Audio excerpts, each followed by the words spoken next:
Ang susunod na programa ay rated PG. Ito ay nangangailangan ng patnubay at gabay ng magulang para sa mga bata. Tuluyan na ngang na-blackmail ni Rigor itong si Enteng kaya entusan ni Rigor si Enteng na dalhin sinatanggol sa lugar na sinabi kay Enteng. Habang sa kabilang banda, araw na nga ng libing ni Santino, ay sobrang nalulungkot nga sina Aling Tendeng at Marites. Akala nga ni Marites hindi magpapakita itong si Rigor sa kanya. Pero nang makaalis ang maraming tao ay biglang lumitaw itong si Rigor. Sabi nga ni Rigor kay Marites lahat nga daw ay mamamatay sa pagkamatay ni Santino. Habang sa munisipyo ay inanunsyo nga ang tunay na resulta ng bilangan ng eleksyon at sinabi dito na ang tunay na nanalo ay si Tanggol. Galit na galit nga itong si Miguelito dahil hindi nga matanggap ang balita na hindi nga talaga siya ang nanalo. Tuluyan na ngang mawawala sa kanila ang pamumuno nito sa Maynila.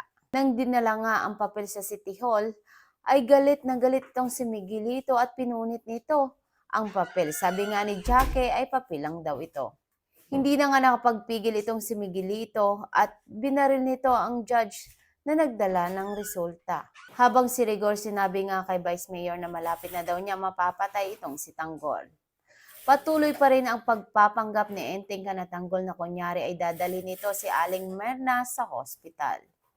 Malaki daw ang kailangan nitong pera at sabi ni Tanggol gagawan daw nila ng paraan para sa operasyon ni Aling Merna.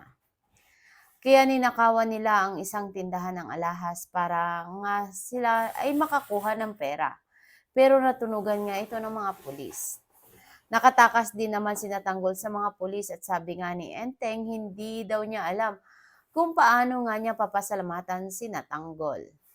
Sabi naman ni Tanggol gagawin nga daw niya ang lahat para kay Enteng kahit ibuwis pa daw nito ang buhay nito. Biglang tumunog nga ang cellphone ni Enteng kaya akala ni Tanggol ay si Aling Merna. Pero si Rigor pala ang tumawag. Sabi nga ni Rigor kung hindi daw sila dumating sa loob ng isang oras ay tuluyan na daw nito ang nanay nito. Nung dumating nga sila sa lugar na ibinigay ni Rigor, sabi ni Bulldog mas mabuti nga daw na maiwan sina Ramon at Tanggol. Sila na nga lang daw ang maghahatid ng alahas at sumagot naman itong si Enteng na mas maigi nga daw ay na magkasama silang lahat. Mukhang nagdududa nga itong si Ramon sa mga ikinikilos ni Enteng. Pagdating nga ni na Enteng sa lugar na sinabi ni Rigor, kinagulat nga ni Bulldog bakit nandoon itong si Rigor at ang mga tauhan nito na tinutukan sila ng baril. Itinali nga ang mga kamay nila ng kaibigan ni Tanggol. At habang naghihintay sina Tanggol at Ramon, sabi nito kay Ramon ay kinakabahan nga daw siya dahil bakit nga daw ang tagal ni na Enteng. Baka ay namukhaan daw ang mga ito at hinuli sila ng mga pulis. Kaya pinuntahan ni na Ramon sina Enteng at napilitan nga si Enteng na patayin ang mga kaibigan nito. Pakaabangan nga natin kung madadatnan pa kaya ni Tanggol na buhay ang mga kaibigan nito. Yan ang ating pakaabangan sa mga susunod pang episode ng Batang Quiapo.